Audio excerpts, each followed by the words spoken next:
Baik, pada kesempatan kali ini kita akan membicarakan terkait tentang evaluasi dalam keperawatan itu seperti apa ya. Di sini dalam proses keperawatan, evaluasi merupakan step terakhir ya. Jadi istilahnya pintu terakhir dalam perawatan ya. Jadi kalau pintu pertamanya itu adalah pengkajian ya, ini adalah pintu terakhirnya ini ya dalam proses ini adalah evaluasi. Di sini ya, apa saja yang nanti akan kita diskusikan ya, kita obrolkan terkait evaluasi dalam keperawatan. Di sini ada yang pertama dari definisi, nanti kita singgung sekilas, terus terkait tujuan dan manfaat ya. Jadi tujuan dan manfaat secara umum ya, itu seperti apa sih evaluasi dalam keperawatan, kenapa kok perlu dievaluasi nanti, terus kriteria evaluasi itu seperti apa ya, teknik-tekniknya juga seperti apa, teknik evaluasinya, step-stepnya ya. Jadi step-stepnya dalam evaluasi itu seperti apa, dan yang terakhir terkait apa saja sih komponen dalam evaluasi keperawatan, itu yang nanti akan kita diskusikan. Oke, yang pertama terkait definisi ya.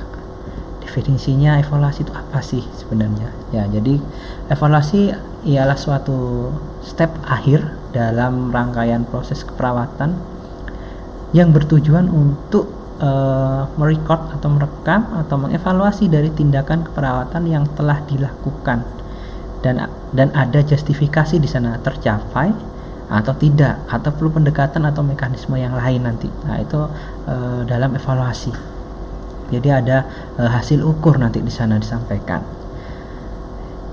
Evaluasi keperawatan juga bisa mengukur dari selain keberhasilan dalam tindakan keperawatan tadi ya, juga bisa untuk melihat kembali apa yang dibutuhkan oleh klien. Karena kalau kita membicarakan klien adalah manusia ya. Jadi kliennya perawat di sini adalah manusia, yang mana manusia itu sifatnya adalah unik. Bisa setiap jam, setiap menit itu bisa berganti keluhannya.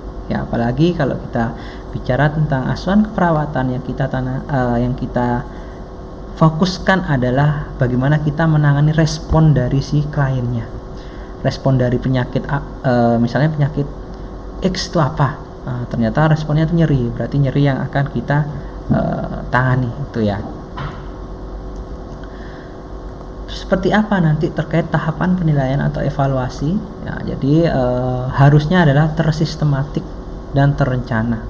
Jadi karena kita berbicara tentang proses keperawatan itu adalah sistem ya, jadi otomatis kita harus tersistematik, terencana ya, yang isinya tentang kesehatan klien dengan tujuan yang telah ditetapkan ya. Tujuannya terkait kriteria hasil yang di awal itu ditetapkan, terus dilakukan dengan cara berkesinambungan dengan melibatkan klien dan tenaga kesehatan lainnya ya. Berkesinambungan di sini dalam arti dalam kita komunikasi dalam ini ya, keperawatan itu ketika kita melakukan komunikasi entah pada klien atau keluarga, dikatakan berkesinambungan karena ya kita akan merawat pasien itu selama 24 jam, walaupun nanti bukan dengan perawat A saja ya. Jadi kan nanti kita misalnya 3 shift ya, antara pagi, siang dan malam, itu nanti kan ada namanya timbang terima dikenalkan, tapi kan tetap dengan perawat nanti. Nah, itu yang dikatakan berkesinambungan secara kontinu nanti. Terkait tujuannya ya, jadi tujuan evaluasi apa itu sih? Tujuan yang pertama adalah terkait menjamin asuhan keperawatan bisa secara optimal diterapkan. Optimalnya seperti apa ya, itulah kenapa ada namanya evaluasi, supaya bisa dievaluasi di sini. Selain itu bisa meningkatkan kualitas asuhan keperawatan. Nah, setelah kita evaluasi misalnya ada kurangnya di A, di B, di C, nah kita tingkatkan ya, kenapa kok bisa kurang maksimal lah, sehingga bisa nantinya untuk meningkatkan kualitas asuhan keperawatan. Selanjutnya bisa menjustifikasi apakah tujuan keperawatan itu tercapai atau belum ya, sesuai dengan kriteria hasil dalam ini ya, dalam intervensi itu kan kita ada namanya kriteria hasil atau kalau dalam buku itu ada di SLKI ya, standar luaran, atau kalau ini dengan NOC ya, Nursing Outcome Classification. Jadi apa sih tujuannya? Nah, itu yang nanti bisa dicapai, bisa dilihat di evaluasi ini apakah itu tercapai atau enggak ini. Terus bisa meneruskan rencana tindakan keperawatan intervensi ketika semisal nanti misalnya kurang maksimal atau sudah dirasa cukup baik, bisa hanya tinggal melanjutkan ya, jadi bisa ditegaskan dalam evaluasi ini. Terus bisa dimodif ya, semisal dalam intervensi atau ketika implementasi itu ternyata tidak signifikan perubahannya pada klien, jadi bisa dimodifikasi nantinya. Atau juga yang terakhir bisa untuk mengakhiri. Nah, ketika misalnya memang ketika kita evaluasi di akhir dari si kliennya itu ternyata memang tidak ditemukan permasalahan lagi, tidak ditemukan masalah keperawatan, berarti tidak memerlukan intervensi kembali, jadi bisa diakhiri juga nanti. Dan yang terakhir mungkin bisa menentukan penyebab bila tujuan asuhan keperawatan belum tercapai. Jadi dalam evaluasi kan ada SWOT nanti ya, itu pun juga ada namanya mekanisme SWOT ya, itu nanti ketika memang planningnya nanti dalam asesmennya memang belum tercapai, nanti kita bisa memplankan di sana, bisa ada namanya pengkajian secara singkat nanti kenapa kok ini misalnya belum tercapai, misalnya butuh tindakan kolaboratif ya, tinggal disampaikan dalam evaluasi tersebut.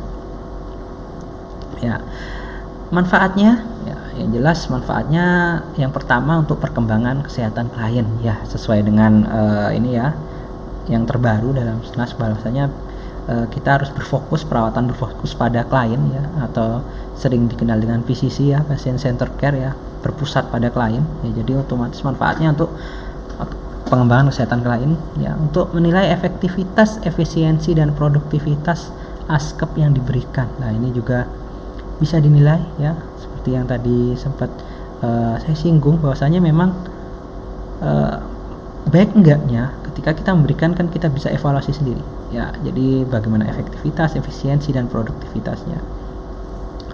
Untuk menilai pelaksanaan asuhan keperawatan ya, sukses atau enggaknya. Nah, itu manfaatnya dalam evaluasi itu juga bisa sebagai umpan balik untuk memperbaiki atau menyusun siklus baru dalam proses keperawatan. Semisal dalam siklus itu kan seperti yang disampaikan Bagan oleh Dungus ya. Kalau Dungus kan ada Bagan yang muter itu ya. Jadi dari pengkajian, muter diagnosa, intervensi, implementasi, evaluasi, muter lagi, kembali lagi ke pengkajian sampai evaluasi. Terus muter sampai kelar, sampai masalah pasiennya kelar. Nah, itu kan ketika selesai evaluasi bukan berarti berhenti di sana ya. Jadi sebagai dasar untuk menyusun siklus baru dalam proses perawatan yang dimulai dari pengkajian yang ringan kembali, pengkajian secara sistematik yang istilahnya yang berfokus langsung pada masalah klien nanti. Terus yang terakhir terkait menanggung nih ya, tanggung gugatnya dari perawatnya dan tanggung jawab ya, karena dalam ini fungsi perawat sebagai fungsi edukator juga bisa, sebagai fungsi ini dalam melakukan itu harus direkam atau direcord atau didokumentasikan. Nah, evaluasi ini termasuk dalam dokumentasi keperawatan di sini. Di sini ada beberapa kriteria dalam evaluasi. Yang pertama ada namanya kriteria proses atau evaluasi proses secara formatif. Jadi apa itu formatif ya? Jadi dalam ini kita setelah melakukan implementasi, jadi setelah selesai ya, jadi misalnya kita memberikan kompres hangat, setelah selesai melakukan kompres langsung ditanyakan ke si kliennya atau pasiennya di sini bagaimana perasaannya setelah dikompres ya, itu dikatakan evaluasi formatif. Jadi apa itu evaluasi atau proses yang dilakukan segera setelah diimplementasikan suatu tindakan.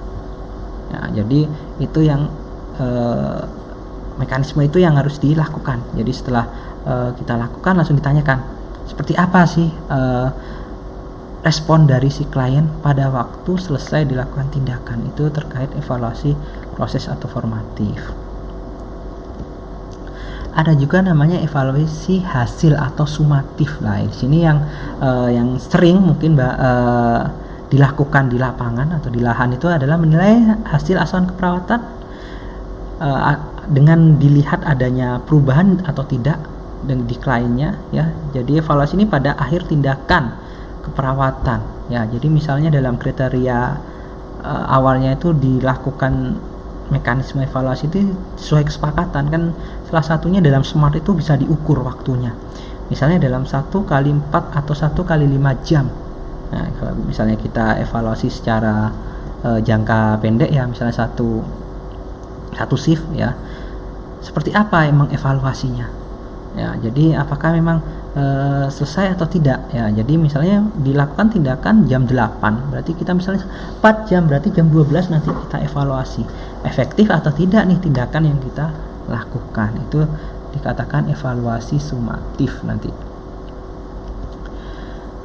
Ada beberapa teknik dalam evaluasi. Yang pertama yaitu observasi secara langsung ya. Jadi pengamatan secara langsung terhadap pasien. Nah, jadi di sini dalam sudut pandang perawatnya ya, jadi perawatnya langsung mengobservasi.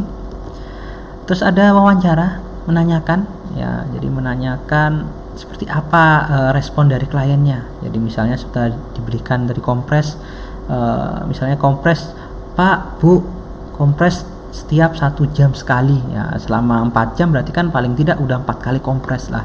Di akhir itu nanti ditanyakan bagaimana terkait apa yang dirasakan ya, apakah misalnya suhunya udah turun atau nyerinya udah berkurang. Nah, itu bisa ditanyakan secara langsung.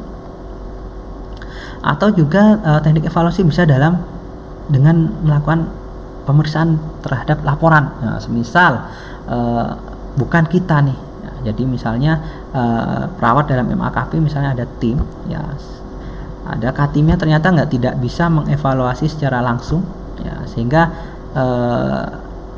menyuruh dari perawat pelaksananya ya, sehingga evaluasinya dilihat dari laporan dari perawat pelaksana itu. Apakah bisa? Ya tentu bisa ya, dari laporan dari perawat pelaksana. Atau yang terakhir terkait bagaimana bisa mengevaluasi dari apa yang sudah kita ajarkan diperagakan. Nah, jadi langsung disimulasikan. Contoh misalnya kita sudah mengajarkan latihan batu efektif, salah satu intervensinya misalnya. Jadi setelah 4 jam ya, kita evaluasi seperti apa ya, suruh mensimulasikan si pasiennya. Jadi misalnya Bapak Ibu coba tolong peragakan bagaimana cara batu efektif. Nah, itu bisa sebagai teknik evaluasi. Step-stepnya seperti apa? Yang pertama yaitu bagaimana kita menentukan kriteria atau standar atau pelayanan evaluasi ya, itu yang pertama yang harus kita pahami. Terus yang kedua, bagaimana kita harus mendapatkan data yang paling yang paling new, yang paling baru ya tentang klien ya. Misalnya jam 8 dilakukan tindakan, jam 12 ya, ketika jam 12 itu kita kumpulkan data barunya dengan apa ya, dengan tadi tekniknya ada wawancara, observasi dan lain sebagainya itu. Terus bagaimana kita dengan proses berpikir kritis kita bisa menafsirkan data yang baru itu. Nah, itu kenapa proses berpikir kritis ini sangat penting di sini. Critical thinking dalam keperawatan itu sangat penting. Selanjutnya bisa dibandingkan data baru dengan standar atau SOP atau misalnya kriteria yang berlaku. Jadi seperti apa nih data yang ditemukan? Apakah memang ada perubahan atau tidak? Ya, jadi misalnya dikaji terkait nyeri yang awalnya nyeri skala 5, setelah kita kaji lagi apakah ada penurunan atau enggak, bisa dari wawancara atau observasi. Observasi bisa lihat dari ini ya, skala Morsenya, atau misalnya dilihat dari pin scale yang dari gambar, bisa kita lihat kira-kira nyerinya tuh di skala berapa. Step selanjutnya yaitu di resume ya, resume dari hasil evaluasi dan dibuatlah suatu kesimpulan. Nah, jadi pembuatan ini merupakan step yang sangat penting, bagaimana kita bisa menginterpretasikan dari hasil observasi wawancara kita dan kita deskripsikan dan kita tuliskan dalam lembar dokumentasi. Nah, ini yang paling penting supaya bisa terrecord dengan baik dan benar. Step selanjutnya ya dalam proses keperawatan yaitu adalah bagaimana bisa melakukan tindakan yang sesuai berdasarkan kesimpulan. Jadi bisa melanjutkan atau tidak nih. Nah, itu step akhirnya ya. sini ada beberapa komponen yang dalam evaluasi keperawatan. Yang pertama yaitu terkait pengumpulan data yang sesuai dengan outcome yang telah ditetapkan. Ya seperti tadi yang sempat saya singgung, kalau misalnya kita dengan kriteria hasil itu seperti apa sih outcome yang kita harapkan, atau dengan standar luaran keperawatan Indonesia yang sudah ada itu seperti apa mekanismenya, itu nanti akan kami bahas di slide selanjutnya ya, bagaimana pengaplikasian SDKI, SIKI, dan SLKI dalam berbagai keperawatan. Misalnya keperawatan medical bedah seperti apa, kritis seperti apa, keperawatan anak seperti apa lah. Itu nanti tunggu pada slide selanjutnya ya. Terus bagaimana bisa membandingkan temuan dengan outcome. Ya, outcome yang telah kita targetkan itu, terus kita bandingkan temuan kita setelah mengobservasi wawancara itu seperti apa dibandingkan yang awalnya tadi sempat saya bahas skala 5, sekarang skalanya berapa, naik atau malah turun lah, itu adanya pembandingan di sana. Terus bagaimana kita bisa menilai bagaimana tindakan keperawatan itu dengan outcome-nya itu, bagaimana kita mengkonfirmasi bahwa tindakan X ini bisa mendukung outcome yang positif atau negatif nih. Nah, itu bisa dilihat ya. Terus yang step selanjutnya bagaimana kita bisa buat kesimpulan kembali ya. Jadi dalam evaluasi harus bisa menyimpulkan apakah melanjutkan intervensi semisal itu memang masih diperlukan, ataukah memodifikasi semisal itu perlu peningkatan yang signifikan, misalnya ada peningkatan tapi tidak signifikan nanti, atau dihentikan tindakannya karena memang benar-benar tidak signifikan sekali, misalnya tidak ada perubahan sama sekali dalam status dari kondisi dari kliennya tersebut. Terus bagaimana cara mengevaluasi kemajuan kondisi pasien? Di sini yang step pertama, bagaimana kita bisa mereview dari outcome-nya. Ya, jadi review outcome seperti apa ya bagi misalnya dari skill atau skala yang sudah ada dalam outcome-nya itu, bagaimana kita bisa review. Kalau 5 misalnya nyeri sangat nyeri, kalau 4 tuh nyeri, kalau 3 nyeri sedang dan sebagainya, kita bisa review ya. Bisa harus ada ini ya pedomannya ya, mau pakai SLKI boleh, mau pakai NOC boleh, terserah ya, karena kita kalau dalam posisi belajar kita harus belajar semuanya. Beda lagi kalau sudah menjadi perawat ya. Jadi karena seyogyanya karena kita perawat di Indonesia ya sudah memakai acuan yang sudah disahkan oleh Persatuan Perawat Nasional Indonesia, yaitu menggunakan triple S ya, yang sudah terkenal dengan triple S itu. Jadi karena kita masih belajar di sini ya, seharusnya ya sebisa mungkin semuanya dipahami, mau pakai Nanda, mau pakai SDKI, SLKI, SIKI, mau pakai OMAH sistem, mau pakai LIA-nya, semuanya banyak ya, bisa dipelajari nanti. Terus step selanjutnya bisa mengumpulkan data ulangnya seperti dari proses wawancara, observasi dan sebagainya, itu bisa nanti menentukan tujuan yang ingin dicapai kembali, karena siklusnya terus berputar ya, karena memang kalau misalnya ditemukan masalah baru berarti kita harus punya tujuan yang harus dicapai kembali di step atau di shift yang selanjutnya. Karena tadi sudah selesai misalnya kita laporkan pada timbang terima, nanti setelah timbang terima kan otomatis nanti dilakukan kembali pada shift selanjutnya. Terus yang terakhir terkait mendokumentasikan dengan kalimat evaluasi seperti apa kita bisa menuliskan, mendeskripsikan nanti ya. Jadi dideskripsikan, ditulis misalnya data hasil wawancara, misalnya data subjektifnya seperti apa, data objektifnya seperti apa, evaluasinya nanti, terus analisisnya seperti apa, terus planningnya juga, perencanaan seperti apa, nanti itu bisa dituliskan.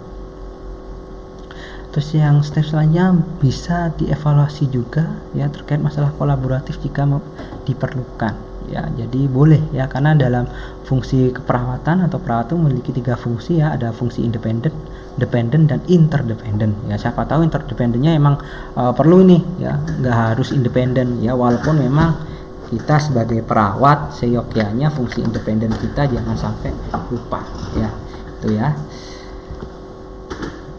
Oke, di sini ada beberapa checklist dalam evaluasi, ada bisa di review sekilas terkait pengkajiannya, terus di review ditentukan masalah keperawatannya, sampai ditegakkan diagnosis keperawatan ketika memang bisa ditegakkan ya berdasarkan kriteria mayor dan minor. nanti mungkin kita bahas dalam ini ya, slide yang lain ya. Terus kita review terkait planning kita, intervensi kita, terus kita review juga bagaimana kita dalam hal pengimplementasiannya nanti. Ini beberapa kemungkinan ya, saya omongkan kemungkinan, bisa saja terjadi, bisa tidak, terkait kendala. Ya, jadi kendalanya mungkin saja dalam evaluasi itu tidak dilakukan secara sistematis. Nah, ini kan bisa menyulitkan ketika kita mengsupervisi dari dokumentasi. Karena dalam proses keperawatan dikatakan proses itu udah ada sistemnya, tersistematis. Yang selanjutnya mungkin saja dalam kendalanya itu tidak didokumentasikan hasil evaluasinya. Ya, hanya evaluasi dalam angan-angan, atau misalnya si perawat X-nya setelah merawat itu hanya didokumentasikan benar tapi nggak ditulis, nggak disampaikan ya. Jadi ingat, prinsip dokumentasi itu adalah bisa dilaporkan ya, bisa dilihat ya, jadi bisa dibaca oleh orang lain juga. Terus tidak bisa menggunakan data yang didapat ya. Ini seperti apa? Misal datanya itu sebagai data modifikasi atau suatu data yang ingin masih belum dipastikan akan dilakukan tindakan atau tidak. Itu mungkin bisa menjadi beberapa kendala dalam evaluasi. Dalam evaluasi keperawatan, bagaimana kita menarik kesimpulan ya. Jadi penarikan kesimpulan dalam evaluasi keperawatan bergantung dari hasil observasi atau hasil dari wawancara, hasil dari kesimpulan dari kita yang melakukan evaluasi ya. Jadi kita perlu melakukan previsian dalam rencana atau planning ketika apa? Satu, tidak ada perubahan nanti. Atau kita bisa menghentikan perencanaan intervensi ketika apa? Misalnya masalah sudah teratasi. Jadi kita nggak perlu melanjutkan intervensi ini, kita hentikan saja, toh masalahnya sudah teratasi. Atau juga bisa melanjutkan perencanaan ketika masalahnya masih ada dan perencanaannya atau rencana yang kita buat itu masih efektif untuk dilakukan. Misalnya kompres, kompres ternyata suhunya turun nih, walaupun misalnya tidak selalu misalnya dari kompres saja, misalnya memang ada obat juga kolaboratif, tapi kan karena itu misalnya membuat pasien juga nyaman, kan berarti efektif ya, jadi bisa dilanjutkan di sini. Ini contoh tabel ya, tabel untuk ini evaluasi ya. Jadi misalnya ada nomor, tanggal ya. Jadi nomor diagnosa boleh dituliskan nomor atau dituliskan diagnosa. Ingat ya, diagnosa kalau kita bilang diagnosis ya, diagnosis keperawatan itu ada 3 unsur ya. Jadi ada masalah, ada etiologi ya, ada sign and symptom ya. Jadi kalau penulisan diagnosis ya, misalnya nyeri akut berhubungan dengan misalnya adanya insisi pembedahan, misalnya adanya pelukaan dalam misalnya di areanya di mana, di perut misalnya, terus ditandai dengan apa? Nah, misalnya di area perutnya tuh adanya pembengkakan atau misalnya ada kemerahan di area pembedahan dan sebagainya, itu terkait sign and symptom. Misalnya meringis, kesakitan ya, itu bisa. Dan penulisan diagnosis itu memang panjang ya, itulah kenapa salah satu dikeluhkan oleh teman-teman ketika di lapangan tuh, ketika menulis diagnosis yang benar ternyata kok panjang ya. Nah, itu ya, semoga saja kedepannya ada formulasi penulisan diagnosis yang simple ya, harapannya ya, seperti diagnosis tunggal ya. Itu yang seringnya kalau diagnosis tunggal, pengalaman saya di keperawatan jiwa biasanya terkait diagnosis tunggal ya. Ini terkait tabel evaluasi ya, misalnya S ya, di data subjektifnya di sini ada keluhan seperti apa ya, kita evaluasi dalam 4 jam terakhir ini seperti apa yang dirasakan. Itu data-data ini bisa didapatkan dengan wawancara. O-nya di sini observasinya bisa dilakukan dengan pemeriksaan TTV misalnya, pengukuran suhu dan sebagainya bisa. Terus kita bagaimana kita ada justifikasi dari data tersebut tuh, bagaimana sih masalahnya, apakah emang teratasi sebagian atau malah tidak teratasi sama sekali. Lah itu justifikasi di sini sangat penting untuk kita menentukan planning selanjutnya. Ya, jadi planning selanjutnya apa yang kita silakan di list di sini. Ya, ini ada list pertama misalnya ketika masalah teratasi hanya sebagian, mungkin planning kita karena masih intervensinya masih relevan bisa dilanjutkan ya. Lanjutkan intervensi yang mana nih, misalnya kompres hangat. Terus habis itu kolaborasi dengan tim kesehatan lain terkait pemberian obat-obatan itu juga bisa. Dan yang step terakhir jangan lupa terkait dokumentasi ya, nama, inisial, dan paraf ini sangat penting sekali dalam dokumentasi keperawatan terkait aspek legal ya. Ini semisal ada ini ya pengalaman di sini ya, saya share saja ketika di lapangan ya. Misalnya perawat menemukan bahwa tujuan untuk penetapan suatu diagnosis keperawatan tidak sesuai. Terus apa yang harusnya dilakukan oleh perawat? Nah, kira-kira apakah melaporkan pada petugas kesehatan yang lain atau profesi yang lain ya, atau menuliskan temuan itu pada rekam medik pasien atau dokumentasi dari pasien, tulis saja di CPPT-nya misalnya, atau merevisi rencana keperawatan, atau langsung saja ditulis, dihilangkan saja diagnosisnya dari perencanaan supaya nggak ribet. Nah, ini bergantung di sini ya. Jadi bagaimana seyogyanya ketika itu adalah bisa merupakan tindakan independen dari keperawatan, ya harusnya ya direvisi.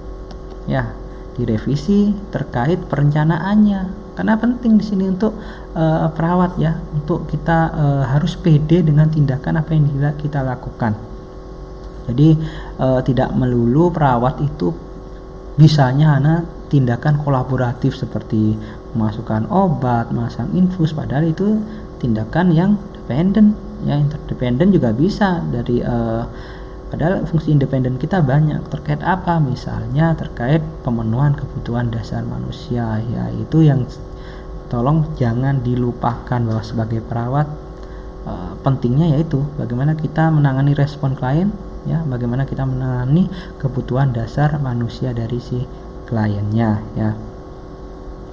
Itu yang penting dalam evaluasi keperawatan. Oke, jadi kurang lebih itu terkait slide yang bisa saya jelaskan. Jadi sampai jumpa di slide yang selanjutnya ya. Terima kasih.